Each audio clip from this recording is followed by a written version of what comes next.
दोस्तों, हिंदू धर्म में समय के बारे में बहुत कुछ बताया गया है। इसमें समय के भाग यानी कालखंड के बारे में बहुत कुछ जानने को मिलता है। इसी के चलते हमारे ब्रह्मांड के 4 युगों के बारे में भी पता चलता है, जिसमें पहला है सतयुग, दूसरा है त्रेता युग, तीसरा है द्वापर युग और आखिर में है कलयुग, जिसमें हम और आप जी रहे हैं। दोस्तों, आज की हमारे इस वीडियो में हम जानेंगे इन्हीं 4 युगों के बारे में और साथ में ये भी आखिर युग कैसे बदलते हैं, और साथ ही आपको और भी कई तरह की महत्वपूर्ण जानकारी वीडियो में देखने को मिलने वाली है। कौन सा युग है सबसे बेहतर और कौन सा युग है श्रापित। तो आइए बिना किसी देरी के शुरू करते हैं हमारा आज का वीडियो। दोस्तों, अगर हिंदू पुराणों की बात करें तो इसमें कालखंड का आरंभ सतयुग से हुआ बताया गया है और कलयुग पर आकर ये खत्म हो जाता है। जैसे ही कलयुग खत्म होता है, एक बार फिर से सतयुग शुरू हो जाता है और इसी तरह से युग निरंतर बदलते रहते हैं। समय का चक्र सृष्टि की रचना के समय से चला आ रहा है और इस समय हम जहां जीवित हैं वह कालखंड के परिवर्तन का 23वां चक्र है। वैसे कालखंड के चारों चक्रों में मनुष्य में कई तरह की भिन्नताएं पाई जाती हैं। जैसे अगर बात करें सतयुग की, तो इसमें सबसे अच्छा समय बताया गया है क्योंकि उसमें मनुष्य के मन में किसी तरह का लालच नहीं है और जब मनुष्य देवताओं के समान ही अपना जीवन व्यतीत करते हैं। जबकि कलयुग में मनुष्य इतना ज्यादा लालची हो गया है कि अपने परिवार को मारने से पहले कुछ सोचता तक नहीं, यानी धन ही उसके लिए सब कुछ हो गया है। सबसे पहले यदि सतयुग की बात करें, जिसमें मनुष्य सबसे ज्यादा सुखी था, उस समय में उसे किसी तरह की कोई बीमारी नहीं होती थी क्योंकि सतयुग में मनुष्य अपनी सभी इंद्रियों को संयम में रखता था।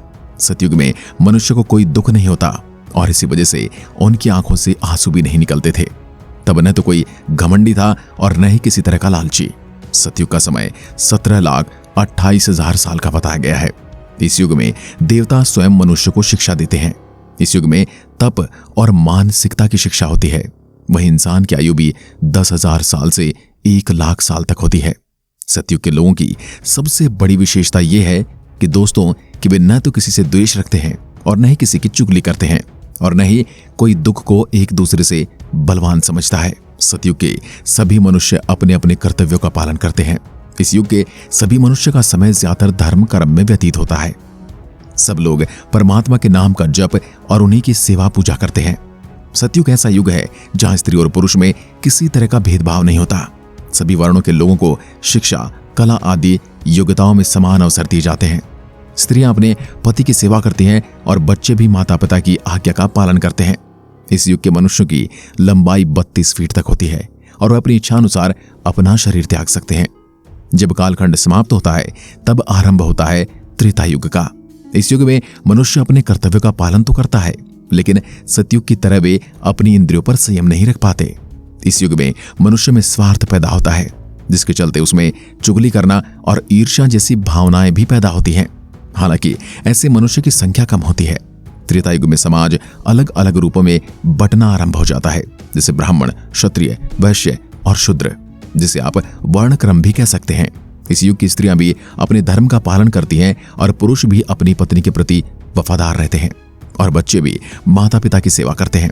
इस युग के मनुष्य की उम्र 10,000 वर्ष तक होती है, जबकि इस युग की काल अवधि 12,96,000 वर्ष बताई गई है। इस कालखंड के बाद आता है द्वापर युग। इस युग में मनुष्य अपने कर्तव्य से दूर भागना आरंभ कर देता है। वह भौतिक सुखों की पूर्ति करने के लिए मनुष्य कई तरह के पाप व अधर्म भी कर बैठता है। धर्म का त्याग कर मनुष्य काम, क्रोध और लोभ जैसे दुर्गुणों से भरता जाता है।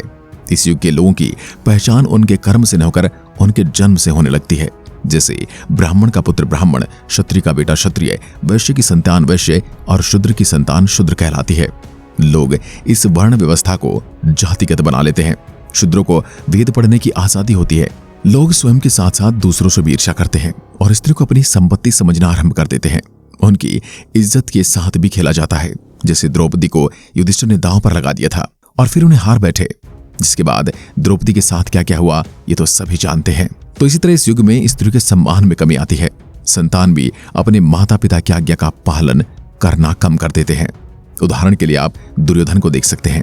इन्हीं सब वजहों से द्वापर युग में महाभारत जैसा युद्ध हुआ था। अगर दुर्योधन को सत्ता का लालच नहीं होता, वह अपने पांडव भाइयों से ईर्ष्या न करता और एक स्त्री का अपमान भरी सभा में नहीं करता तो शायद महाभारत का युद्ध कभी नहीं होता। द्वापर युग के मनुष्य की आयु 1000 वर्ष तक होती है और इस युग की काल अवधि 8,64,000 वर्ष होती है। इसके बाद कालखंड का अंतिम युग यानी कलयुग की शुरुआत होती है। इस युग में मनुष्य अधार्मिक, अनाचारी, क्रोध से भरे, अल्प बुद्धि वाले होते हैं। सभी अपने कर्तव्य से मुंह मोड़ लेते हैं। जैसे ब्राह्मण वेद पढ़ना छोड़ देते हैं, क्षत्रिय प्रजा की रक्षा नहीं करते, उल्टा उन्हीं को सताने लगते हैं और लोग गर्भ में ही कन्याओं को मारना आरंभ कर देते हैं।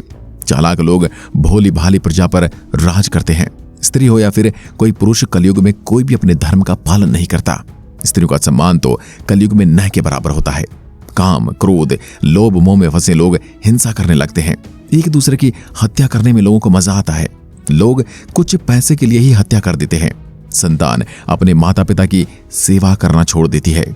इसलिए तो आप देख सकते हैं आपके चारों ओर कितने वृद्धाश्रम खुल जा रहे हैं। कलयुग में मनुष्य की लंबाई 5 फुट 7 इंच तक रह जाती है और उनकी औसत आयु भी 70 वर्ष रह जाती है।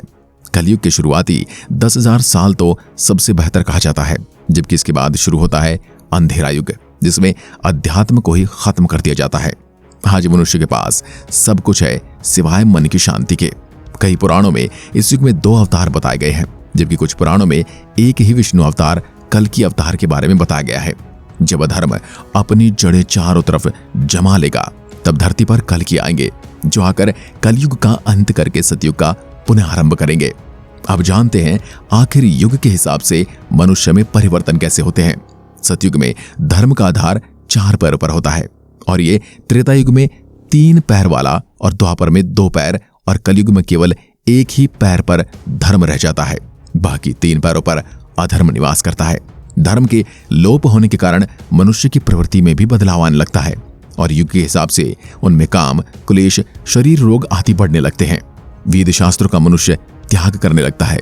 आयुर्वेद को मनुष्य मजाक समझने लगता है और कलयुग में तो मनुष्य तपस्वियों को भी मारना आरंभ कर देता है। हर युग में मनुष्य की आयु भी कम होती जाती है, तो इसका जिक्र भी पुराण में किया गया है। जैसे जैसे युग बदलते हैं वैसे वैसे मनुष्य प्रकृति से दूर होता जाता है और भोग विलास में लीन हो जाता है, जिसकी वजह से मनुष्य को कई तरह के रोग घेर लेते हैं और मनुष्य में काम, क्रोध, लोभ जैसे तामसिक गुण बढ़ने लगते हैं।